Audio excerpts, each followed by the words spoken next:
Eu tenho a teoria que não existe um time ideal para a Copa do Mundo. Não existe um 11 ideal que o treinador organize, que treine, que na Copa ele vai chegar pronto para ser campeão. E às vezes que os técnicos tentaram insistir nesse 11 ideal não deram tão certo. Ou porque jogadores caíram de rendimento, ou porque o encaixe não era o melhor contra o adversário que tinha, ou porque teve lesões, ele não estava, o técnico, o time não estava preparado para se reorganizar a partir disso. Então eu fiz uma pesquisa com as últimas 6 campeões da Copa do Mundo e a gente tem algumas noções aqui do que pode indicar essa ideia de time ideal. Olá pessoas, eu sou Rodrigo Seixas, mais um vídeo aqui para o PFQL, onde eu trago bastante a análise de futebol, pensando mais no lado estratégico e trazendo informações que vão além do óbvio. Então vamos lá, eu vou trazer aqui um post que eu fiz no Instagram. A ideia era exatamente essa, separar os últimos campeões do mundo, ver os sistemas que eles usaram nos adversários que eles enfrentaram, e a ideia aqui é discutir um pouco sobre isso. Eu vou começar com a Argentina e depois a gente vai passar por algumas dessas seleções. Mas se você quiser dar uma olhada, no Seixas Comentarista tem, Seixas.comentarista no meu Instagram, tem essas informações aqui. E aqui eu vou destrinchar um pouco cada uma. Então você pode ver 2022, 2018, 2014, 2010, 2006 e 2002 com as campeãs e como que em cada jogo o time foi, né? Então é para a gente ter um pouco dessa ideia e ver o quanto tem de variação nos times campeões.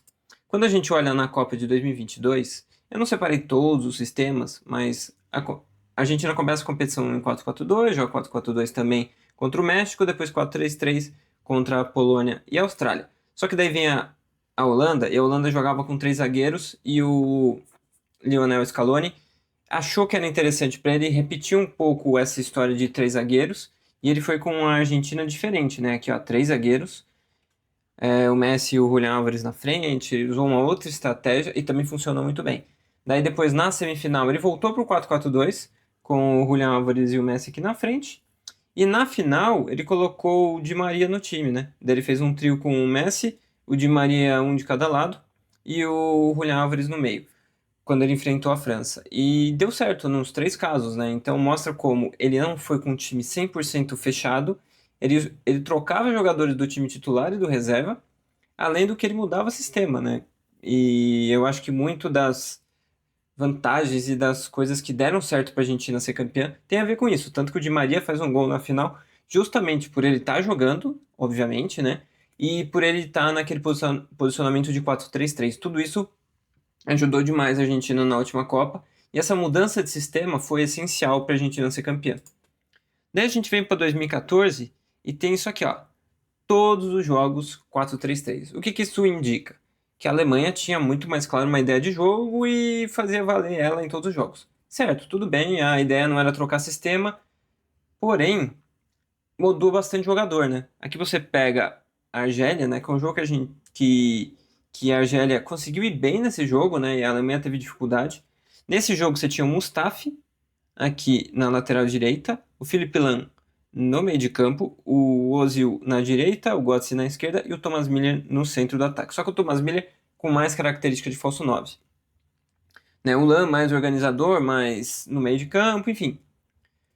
Funcionou, mas assim, não tão bem. Daí no segundo jogo, aqui, né, na semifinal contra o Brasil, contra a França também foi bem parecido, mas contra o Brasil, que é o famoso 7-1, já tá diferente. Já tá com o Felipe Lan na direita, já tá com Khedira, Schweinsteiger e Kroos no meio de campo, o Klose de centroavante, o Thomas Müller na direita. Esse time aqui eu acho que era o ideal, entre aspas, deles, né? Que não foi assim que começou a Copa, não por escolha por lesão ou por alguma questão, é porque o técnico queria usar o Felipe Lan no meio de campo, queria usar o Thomas Müller de falso 9, mas o Joaquim Löw foi percebendo que se ele usasse esse outro sistema aqui, até para pegar um momento técnico melhor de alguns jogadores, funcionou melhor.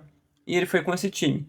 Só que na final, ele não pôde repetir porque teve que entrar o Kramer, porque o Khedira estava suspenso para final ou machucado, eu não lembro agora exatamente, mas ele não podia usar o Khedira, eu acho que ele estava machucado. E daí entrou o Kramer, que também se machucou, então também trocou, enfim.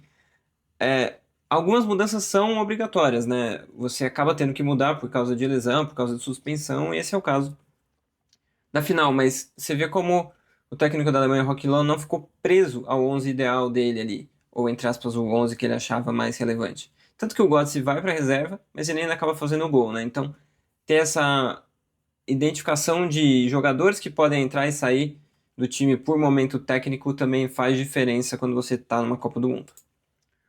E aqui, né, essa diferença, olha só o Klose, como ele toca menos na bola e como ele fica mais aqui perto do gol.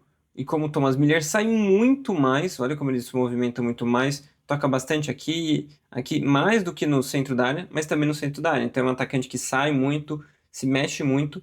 Então, só o fato de você trocar um pelo outro, você já muda bastante a forma de jogar. Foi isso que aconteceu com a Alemanha. Só que, para você não perder o Thomas Müller, ele foi puxado para o lado direito. Aqui é a Espanha. A Espanha ela teve uma pequena variação entre 4-3-3 e 4-2-3-1.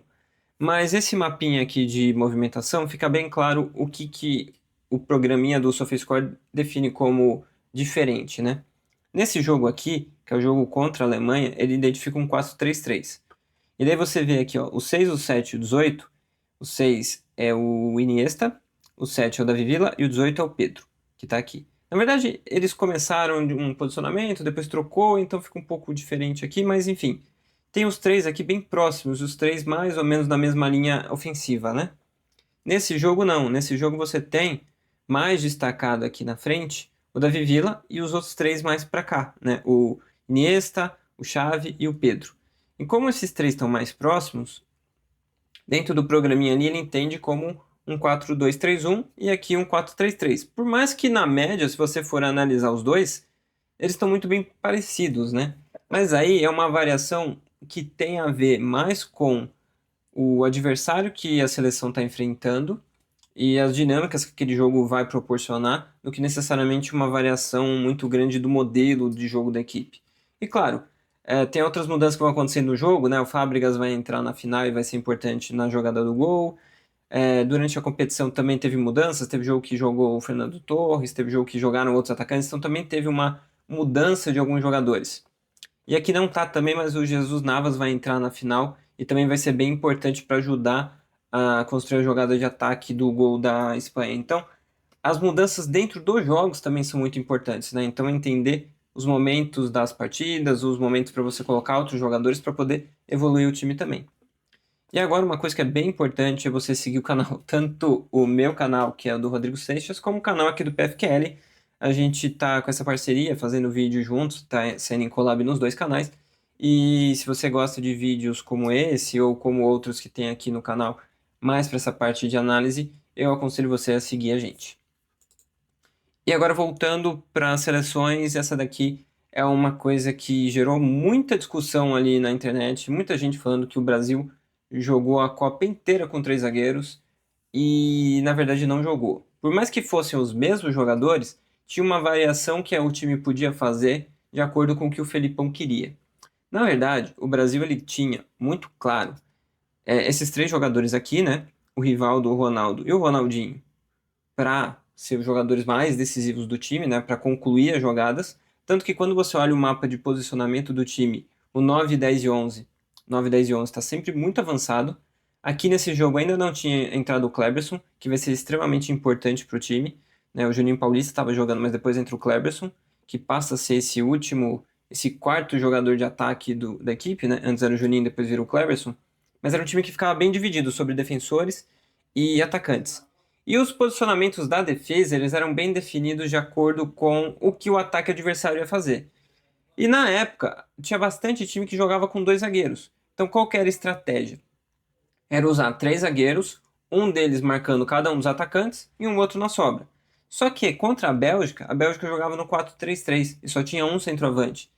Então, ele preferiu, o Filipão, adiantar um jogador para o meio de campo, já que você não ia ter, sei lá, dois na sobra. Ele não queria dois na sobra, ele queria um só. E é isso que ele faz, e você pode ver nesse mapa aqui. Olha só o Brasil nesse jogo defendendo com linha de quatro, só um jogador aqui no centroavante, um deles marcava e o outro ficava na sobra, e ele adiantou esse outro jogador para ter uma marcação maior aqui no meio de campo. Porque o importante é você marcar o adversário, mas se você colocar muitos jogadores para marcar um espaço onde não tem ninguém, é provável que tenha algum jogador livre em outra posição. Então é isso que ele fez, né? Ficou muito claro essa mudança no posicionamento do time e essa linha de quatro. Vai ter muita gente que vai olhar isso e vai falar que na verdade não, o Edmilson jogava na defesa e adiantava, Mas não, você pode até assistir, esses jogos tem no FIFA Mais agora, você consegue assistir jogos antigos de outras Copas. Dá uma olhada nesse Brasil e Bélgica e vê que tem essa pequena diferença. Porque o posicionamento defensivo tem muito a ver com a maneira que o adversário te ataca.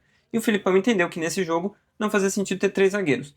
E até por isso, hoje, e num período mais antigo até, entre a década de 10 e começo da década de 20 desse milênio, né, do século 2000 para frente, você tem essa diferença de times usando três zagueiros tem muito menos, porque tem muito time que usa um atacante só, né? Se você usa um 4-2-3-1, você tem um só, se você usa um 4-3-3, você tem um atacante só.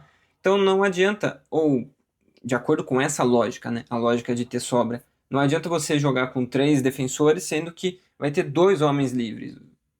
Você não quer isso, você quer ter outros setores também bem marcados, né? Bem fechados. Então não faz sentido você ter três zagueiros, e por isso muito time passou a usar a linha de quatro hoje.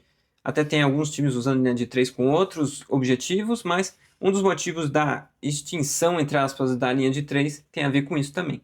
Então, quando a gente entra nessa lógica de time ideal, ele não existe, porque o jogo de futebol ele vai pedindo muitas coisas, você precisa fazer adaptações, e se a Copa com 7 jogos precisava de muitas adaptações, imagina uma Copa com 8 jogos, como vai ser agora.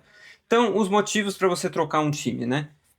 Adaptação ao adversário, você pode se adaptar a um sistema de jogo diferente do adversário e poder levar uma melhor vantagem ou superioridade numérica em algum setor do campo. Isso é se adaptar e pode ser relevante. Mudança de encaixe dentro do mesmo sistema.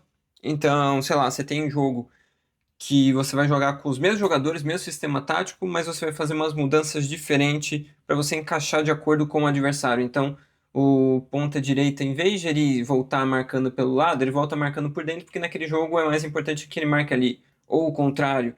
Então você vai criando essas situações de acordo com o que o jogo vai pedindo, ou que às vezes pode mudar até dentro do próprio jogo, né? Então acho que isso também é importante ter. Lesão e suspensão vai forçar você a perder esse time ideal, porque você vai ter que trocar jogadores e você tem que estar preparado para essas trocas. Então sempre vem aquela dúvida: é melhor você ter um reserva que é exatamente igual ao titular, para quando ele machucar você ter uma reposição? Ou vale mais a pena você ter um reserva que é diferente do titular, para te dar mais uma opção, só que se ele machucar você só vai ter essa outra opção? Então, essa é uma dúvida também importante que alguns treinadores devem ter. Isso se eles não levarem jogadores coringas que possam jogar em outras posições para manter o mesmo sistema, o mesmo modelo. Ou, às vezes, para você criar outras variações, tendo um titular que joga de um jeito, um reserva que joga igual, e um coringa que pode jogar na posição de outros jogadores, mas que dá uma outra dinâmica, né? Então isso é interessante ter também. Às vezes, algum jogador tem um baixo rendimento, por vários motivos, não precisa ser só físico, pode estar numa fase técnica ruim, então daí você pode trocar também. Isso acontece bastante até numa Copa do Mundo que acontece só dentro de um mês, né? Então, às vezes, um jogador específico está numa fase não tão boa e o reserva dele não é tão diferente dele, mas está numa fase boa, então faz sentido você trocar. Tem a necessidade de mudar o ritmo do jogo. Isso é interessante, porque às vezes você pode mudar um jogador para você acelerar ou desacelerar o jogo, ou às vezes você pode pedir para o time, dentro da mesma estrutura, acelerar ou diminuir. Então, isso também é bem importante dentro dos jogos. E numa Copa no calor, eu acho que isso pode ser bem interessante para você aumentar ou diminuir o ritmo de acordo com o que você vai precisar dentro da partida. Leitura do treinador ao longo da competição, isso eu acho que tem a ver com rendimento, com sistema que está funcionando melhor. Então acho que o treinador tem que olhar um pouco o histórico daquele mês e ver o que está funcionando melhor. Então acho que isso também é um ponto essencial. E o contexto específico, né? Acho que isso tem a ver, sei lá, o jogo está acabando, o adversário colocou um centroavante a mais na área, você de repente precisa colocar mais um zagueiro na área, então você tira um atacante, coloca um zagueiro, usa um sistema que talvez você não tenha usado em nenhum momento na preparação para a Copa, mas naquele momento faz sentido, porque o adversário colocou dois centroavantes, você quer ter um marcando cada um dos centroavantes e um zagueiro na sobra, então você pode botar três zagueiros. Então essa é uma questão que você pode estar preparado para fazer isso, mesmo que ela não aconteça, mas você ter uma mini leitura que isso possa acontecer. Eu acho que isso é uma medida que pode valer dentro dos jogos. E o fim é aquela mudança de característica de jogador que é bem interessante, né? Às vezes você usar um centroavante mais fixo, às vezes um centroavante mais falso 9. Acho que tudo isso é bem possível nos jogos e acho que faz com que seu time seja mais amplo, que seja capaz de vencer mais desafios diferentes e faz com que sua equipe seja melhor. Então, se esse time ideal pronto, eu acho que você se limita muito. Acho que é importante você abrir um leque maior para possibilidades e poder vencer a competição da Copa do Mundo, eu acho que você tem que estar apto a poder abrir o máximo que você puder esse leque. Claro que não muito a ponto de você nem saber o que você faz, né? Mas não restringir tão pouco para jogar só de uma forma. Então é isso, espero que vocês tenham gostado. Mais um vídeo aqui no canal BFQL. Eu sou o Rodrigo Seixas. Se você gostou, deixa um comentário, uma curtida, recomendação de alguma coisa que eu posso fazer aqui, algum tema de vídeo que você acha interessante. Então é isso, até o próximo vídeo e valeu!